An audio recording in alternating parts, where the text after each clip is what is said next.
那今年最满意的产品，第一个就是海螺图3们，哇，今天已经是12月29号了，马上就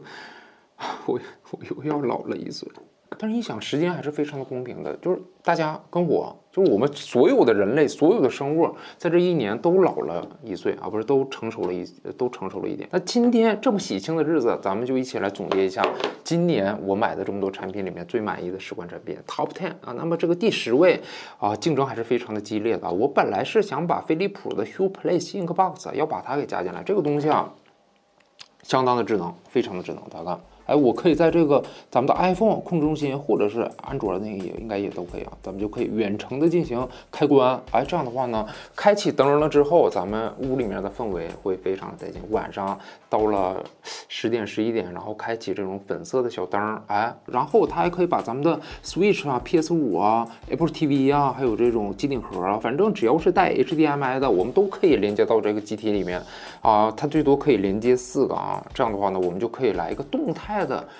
这种灯光的效果，咱们看什么电影啊，或者是在线小电影，还有这种玩游戏，哎，都可以有这种非常带劲的效果啊。但是啊，因为我平常玩游戏玩的比较多，所以我这样集中之后，基本上看不到外面的这什么玩意儿啊，我看不到这个外面的这种灯光，只能看到电视中心的这种内容，所以呢。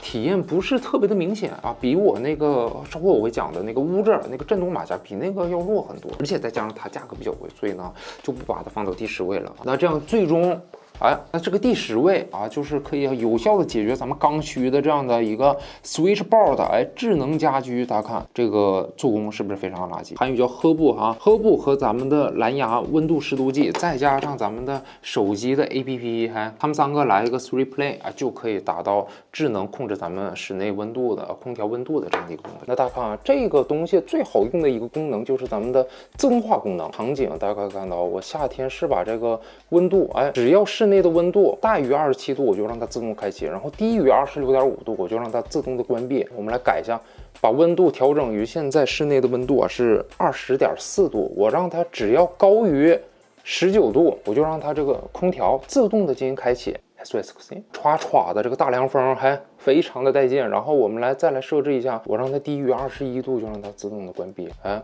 带不带劲？自己就关了。就比如说夏天啊，我就可以让它温度，特别是晚上，我就让它永远维持在26.5度到27度之间。所以呢，家里面有熊孩子的朋友，或者是咱们独处的朋友，自己在家住的朋友，反正是只要有人类居住的地方，有这样的一个东西，真的是非常的舒服啊。而且这个东西啊，不需要咱们这个空调支持智能家居的功能，只要咱们的红外遥控器跟咱们的这个设备进行联动之后，都可以达到这种自动开关的这样的一个功能。那这个东西唯一的缺点就是有一点稍微那么延迟。哎，比如说在夏天的温度已经到了，我设定是大于26.5度，它已经到了27度了，它还不开启，然后低于26.5度，就是已经到了26度了，它应该关闭了，但是它依然没有关闭，但是它终究还是会开启或者是关闭的，它这还是会正常的运作的啊。所以呢，虽然有一点延迟，但是依然给我这个夏天已经过去的夏天带来了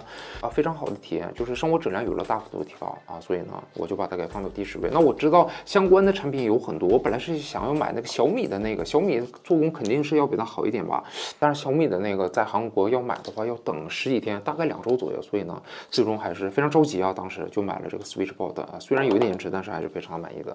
OK 啊，那么第9位啊，第9位也是相当激烈啊。有宜家的这个价格非常带劲的这个削果皮的这个小刀，还有伊利牌的咖啡机。大家看它最大的优点呢，就是整个造型非常的简单，然后呢都是这种机械结构，不是这种自动化的，所以呢出故障的概率非常的低。这要再出故障的话呢，真的是没什么好说的了。哎，大家看，这有的时候需要手动操作啊。然后在这里面，咱们把他们卖的专用的这个胶囊，把这个胶囊放进去之后，给它咔嚓这么一加热，哎，就可以享受非常美妙的咖啡的味道。2个眼睛滴溜圆的，非常的可爱。大家看，这么一小功夫，它已经给咱们加热完成了。然后按一下这个按钮，就可以喷出，哎，哇，它这个咖啡味儿还不错，热腾腾的 espresso。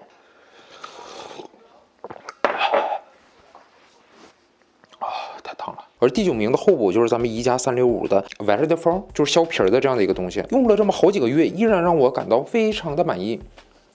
而最让我惊讶的是，这个东西啊，是我这辈子削皮儿的这个体验中最好的。大家看，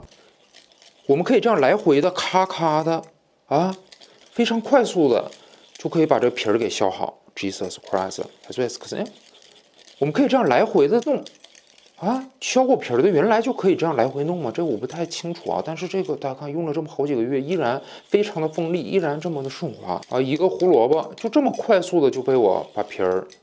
给削好了。虽然它价格非常的便宜，但是给我的这种体验是其他的东西无法比拟的。所以呢，我个人来讲，更想把它放到第9位。不知道大家更喜欢哪个？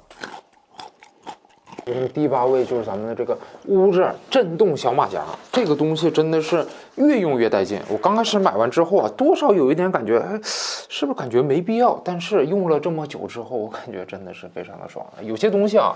像这个东西，你看我每次用之前我都要给它戴上，其实非常的繁琐啊。腰部这样给它固定住，固定住之后，然后听音乐我们就可以直接把它跟咱们的手机通过蓝牙啊进行联动就好。所以这个佩戴起来多少有一点麻烦啊，但是它如果给咱们的带来的体验比咱们消耗的能量还要带劲，这样的话呢，我们就觉得这个产品非常的满意。那我现在就是这个感觉啊，所以我现在一天不听，一天不把我自己给震一下，不震一下自己，就有一点不爽的感觉，就是非常的不爽。所以呢，现在这个都有点上瘾了。这每天都必须震一下子。那上次给大家听了那首 Honesty 啊 ，Billy Joel 的，给大家听了之后啊，大家反响还是非常强烈的啊，都说是让我别再唱了。Such a lonely world。今天咱们来一首快节奏的。现在这个视频我每天又不搭配我的这个震动小马甲听一遍，都感觉浑身的痒痒。大家一起来听一下，这个也是非常的上瘾的。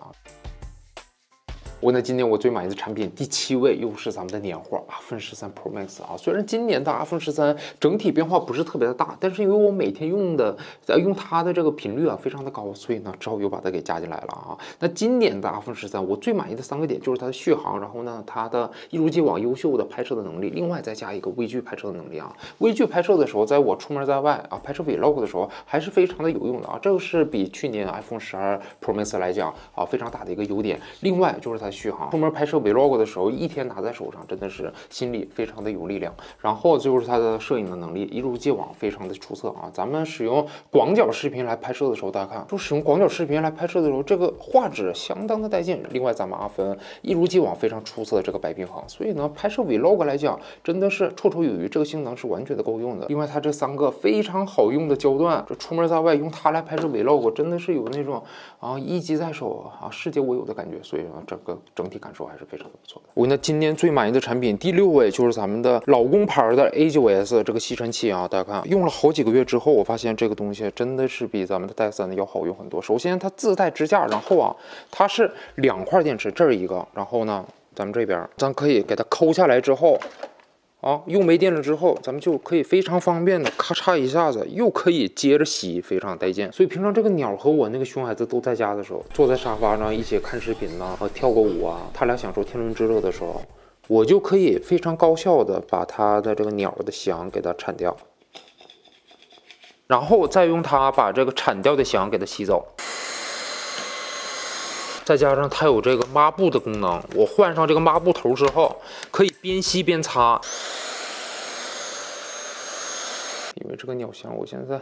非常的痛苦，非常想把它给关进这个笼子里面，但是因为我那个熊孩子在家，说它关在里面非常的可怜，所以呢这个门是常年保持这种打开的状态，只要我一靠近，它就知道我要把这个笼子门给它关掉，所以呢马上就会跑出来。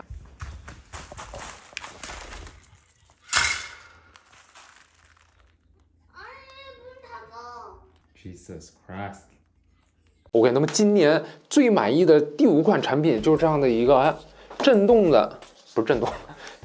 打扫棒。那我今天用完这个产品之后，人生也是发生了巨大改变。我的人生现在可以分为使用这种电动打扫棒之前和使用这个电动打扫棒之后。那么这个东西为什么好用呢？我过去在收拾的时候，在擦的时候呢，都是要跪着，使用这种半蹲的姿势，然后使用这样非常短小的小刷子，手动的进行刷，所以呢非常的累。但是现在咱们使用这个电动大扫帮之后就可以非常轻松快速的站着就把这里面给清理干净。那为了给大家演示清理的效果，我们家是故意有1个多月没有收拾过厕所了。这个杯子为什么在这里啊？昨天我就简单的刷了一下，大家看这边就已经变得非常的干净了。简单的刷了一下。如果我们再仔细刷的话呢，这边都可以可以被清理的更干净一点。所以有了这个电动打扫棒之后清理起来会更加的轻松，更加的省力但是我们还是要经常的来清理，不然这种非常深的污垢清理起来还是需要费点功夫。今年我最满意的产品第4款产品就是咱们的 A.M.D 芯片的 iMac， 我用了大半年的时间，整体感受真的是非常的满意。那我用了大半年下来，总结下来它4个优点最大的优点，首先第一个就是它的设计，外观的设计，大家看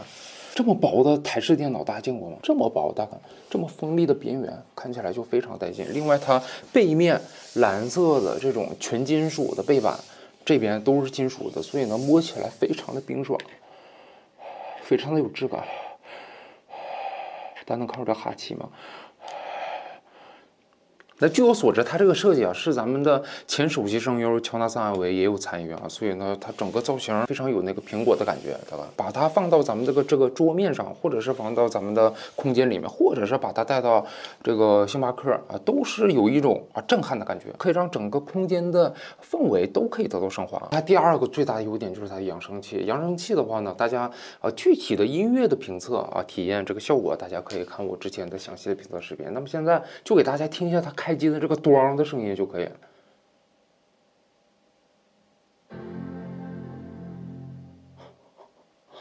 咚，非常震撼。那么第3个优点就是它的这块屏幕，首先屏幕颜色一如既往就是非常像苹果那种颜色非常的准确。另外一个，咱这块屏幕大家看这块屏幕，它表面这是这种钢化玻璃的材质，应该是所以呢非常的坚硬，没有任何的划痕。而相比于之下，咱们的这个老公牌的27妈的，我靠了，我看一下大家看这边就有划痕了，这边都是划痕，所以它整个屏幕材质非常的耐用用了大半年依然非常的干净，就跟新的一样。但它现在唯一比较遗憾的地方呢，就是使用了 A.M.D 芯片，相比于最新的 A.M.D Max 的16英寸的 MacBook Pro， 相比于它来讲，速度稍微有一点那么慢，不是特别的流畅的感觉，所以呢这一点比较遗憾。但是没有关系，咱们的苹果Apple Tim Cook 阿库它明年就会给咱们带来 A.M.D Pro 或者是 A.M.D Max 芯片的 iMac Pro， 到时候这个性能又会跟咱们的 A.M.D Max 不相上下，然后再过几个月 M2 芯片的 A.M.D Pro 不是 MacBook Pro 又会出来，到时候明年的那个 A.M.D Pro、A.M.D Max 的 iMac Pro 又会达到一个不太够用的感觉，然后又到后年。但是现在这个 A.M.D 芯片的 iMac 它整个性能还是非常的够用的虽然对于我来讲稍微有一点不足，但是我个人感觉对于大部分人来讲，这个性能绝对是绰绰有余的。虽然到了明年咱们的 iMac Pro 会有更好的效果，但是呢，它这个价格也会同时的上涨，所以我个人来讲，今年的这个 A.M.D 的 iMac Pro 依然是一个非常值得入手的产品真的是整体就是非常的完美。那么今年我最满意的第3款产品就是我现在正在开的这台Ionic。那我作为这个科技视频创作者这种电子产品，车能这种能充电的车不进前3的有点说不过去那这台 Ionic 基本上90%的时间都是我们家那位在开的那现在这个10%的时间我在驾驶的时候都感觉非常的愉快，心情非常的舒畅，没有任何的这种油烟味。虽然平常车咱在车里面也闻不到就是感觉非常的环保这个就跟苹果的风格非常像了。然后因为它是用电的，所以呢就感觉出门你无论去哪儿就感觉你的消耗不是特别大，而以前的这个油车每次加油都是感觉一种在消耗的感觉我不知道是我自己有这种感觉还是大家都有这种感觉总之这种没有消耗的非常环保的感觉让我非常的满意。另外就是这个电动车它这种驾驶的感受，我之前开油车的时候没感觉到，就是怎么讲，就是没感觉到这个反应这么慢现在开完电动车之后再开我那个油车，就感觉起步怎么就那么慢所以整个驾驶感受，然后这个噪音车里面的这种安静的感觉都是过去的油车无法比拟的。那这台电动车我个人来讲非常满意的几个点呢，主要有它这个内饰，灰白色的内饰看起来呢非常的有未来科技的感觉所以呢每次坐进来都感觉非常的舒畅，比我之前那个油车大黑的内饰比那个要舒爽很多。另外它这个空间，大家看，我进来之后把这个包直接就可以放到这边，然后咱们这个Universal Island 可以随意的移动，再加上它两边的座椅，咱们可以来一个，哎呦。大家看后边因为有我的这个 iMac， 所以呢不能再仰了，它其实还可以再仰，然后这个小腿也可以支棱起来啊，可以垫咱们的小腿，所以整个姿势啊就是非常的舒适，非常的方便，可以满足很大部分人的一些特殊的需求。另外一个非常好用的功能就是 V2L Vehicle to Load 啊，大家看了吗？我们不仅可以用。通过这个 V2L， 我们不仅可以给咱们的设备进行充电，像咱们的这个iMac 也可以带进车里面使用。所以平常咱们在家里面经常使用的那种家用电器啊，像吹风机啊、加湿器啊，只要是带220伏插口的那种家用电器，我们都可以啊，只要能带进来，我们都可以在车里面使用啊。这个功能啊，比想象中还是非常的好用的啊。所以下一个目标就是打算在车里面玩一下这个 PS5。OK， 那刚才那个角度太晒了，我们换一个地方。那么下面我们就来说一下今年最满意的产品第二个啊，这个就是咱现在这个正在拍我的摄我的这个 Sony 的 A7S3， 我用了这几个月之后啊，最满意的一点还是它的画质和这个颜色。它的画质这个锐度非常的高，非常的锐利，非常的带劲。然后它的颜色呢也解决了 Sony 相机一如既往有的那个有一点发红的问题啊，所以它整个颜色看起来非常的自然，非常的怎么讲，又自然又beautiful， 又有一点数码的感觉。所以我现在拍摄的这些视频呢，基本上不会再做后期的调色，基本上就是直出的那个颜色，也就调一调亮度啊之类的。所以这个整个颜色效果画质，我个人来讲非常的满意。另外一个非常大的优点呢，就是咱们可以拍摄 4K 60帧的视频啊，这个真的是一个非常大的优点。那60帧的视频，整个视频会看起来更加的真实，更加的流畅。但是这台相机还是有一定的缺点的，就是它也有发热的问题。在夏天比较热的情况下，咱们拍摄 4K 60帧视频，拍摄40多分钟、40分钟、50分钟就会出现过热关机的问题啊。那拍着拍着，我说正起劲儿的时候，它突然一关机，我这个心脏就感觉非常的难受。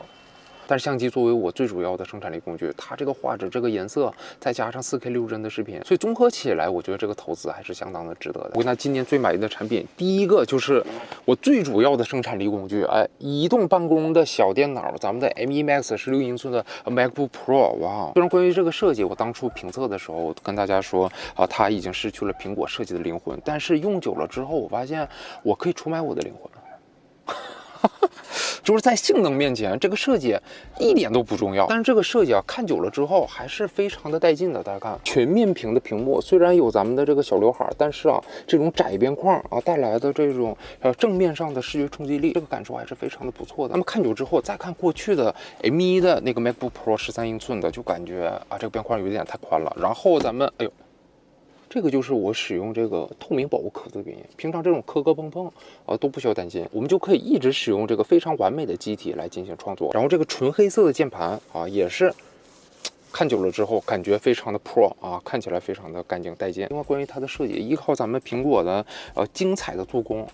这种精彩的做工咱们看久了之后还是非常顺眼的。虽然看起来非常的厚但是呢这一点都是可以忍的。最后一个最大优点就是它的性能现在使用 M1 Max 这个芯片来剪辑视频，真的是非常的流畅这个工作效率真的有大幅度的提高，无论是剪辑的过程中这种咔咔咔咔的这种一气呵成的感觉，再到导出的时候这个缩短的导出的时间，这个体验真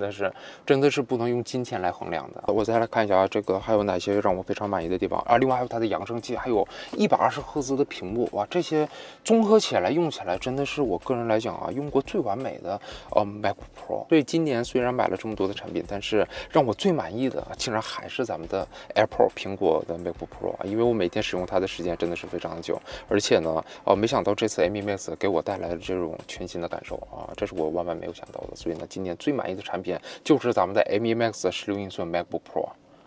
我跟大家今天视频就是这，让我们下期视频见。又把面放出来，我又要沉香了。